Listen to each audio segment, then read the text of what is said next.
Excuse me, what's your name? My name is Rez. What's yours? John. You're speaking English very well. Thank you. You know what time it is? Sure, it's 5:10 p.m. What did you say? What did you say? I said it. Okay. Thanks. You're welcome. Yeah. Nathaniel. Okay. Excuse me, what's your name? My name is Jessica. What's yours? Jean de Dieu. Oh wow, you speak English very well. Thank you. Excuse me, what time it is?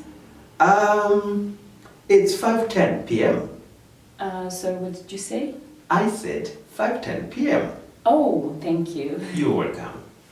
Uh-huh. Okay. Yes. Excuse me, what's your name? Mbabarira nkubaze, witwa nde? My name is Jessica. What's yours? Nitwa Jessica. Wowe witwa nde? John. Yohani. You speak English very well.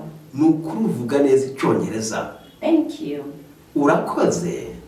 Do you know what time it is? Ese waba uzi isaha? Sure, it's 5:10 p.m. Yego, ni saa 11:10. What did you say? Uvuze ngo iki? I said it's 5:10 p.m. Navuze ngo ni saa 11:10. Thanks. Urakoze. You're welcome. Na urakoze. Hi, Michael. Hi, Amy. What's up? Great. Actually, I'm looking for the airport. Do you know where it is? Sorry, I don't know. Oh, but that's okay.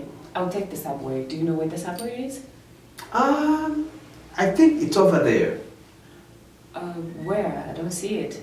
Across the street. Ah, okay, now I see it. Thank you so much. Do you know if there is a restroom around here? Yes, there's one here. It's in the store. Oh, thank you so much. You're welcome. Bye. Bye. Ijwi ni sawa? Uraza kubyumva? Number 5. Inagusobanura? Ngiye kwisobanura. Ngiye gusoma. Nizaniwe niwe byumbwira. Nasoma kabisa kwa sauti. Hi, Michael. Muraho Michelle. Hi, Amy. What's up? Muraho Amy. Amakuru ki? I'm looking for the airport. Can you tell me how to get there? Ndimo ndashakisha ahantu ikibuga kiri. Ushobora kumbwira uko nagerayo? No, sorry, I don't know. Oya, wihangane simazi.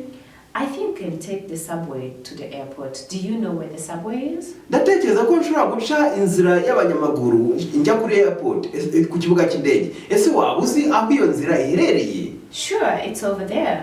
Yego, iri hakurya hariya. Where? I don't see it. Hey, se ko ntabona. Across the street. Wambutse agahanda.